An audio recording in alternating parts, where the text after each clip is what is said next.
নির্বাচনী প্রচারে এনসিপি সহ 11 দলীয় জোটের প্রার্থীদের উপর হামলায় কার্যক্রম নিষিদ্ধ আওয়ামী লীগ সহযোগিতা করেছে বলে অভিযোগ জানিয়েছে এনসিপি। বিএনপিও এসব হামলার সঙ্গে জড়িত বলে ইসিকে জানিয়েছেন তারা। বিকেলে সিএসির সাথে বৈঠক শেষে দলটির নির্বাচন পরিচালনা কমিটির সদস্য আইমান রাহাত বলেন, দেশে বিভিন্ন জায়গায় সহিংসতার ঘটনায় ইসি ব্যবস্থা নেওয়ার আশ্বাস দিলেও এখনো কোনো ব্যবস্থা নেওয়া হয়নি।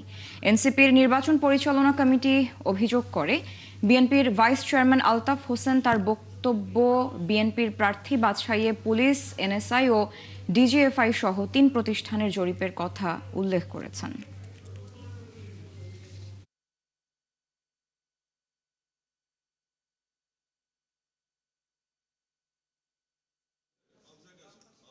যখন হামলা করে পার পেয়ে যাচ্ছে তখন যেই পক্ষটা হামলা করছে তাদের মধ্যে একটা আত্মবিশ্বাস জন্মে যায় যে তারা হামলা করবে এবং তাদেরকে ঠেকানোর কেউ নাই। এবং এটা আমরা দেখেছি আমাদের হাতিয়াতে, তারা ওপেনলি বলেছে ইউএন এবং ওসি আমাদের পক্ষে, এখানে হামলা করলে কিছু হবে না, এবং তারা করেছে এবং আজ পর্যন্ত তাদের কোনো গ্রেফতার হয় নাই। আমরা ইসিকে জানিয়েছি এরকম ঘটনা ঘটছে, এটা হয়তো আপনাদের নিয়ন্ত্রণে নাই।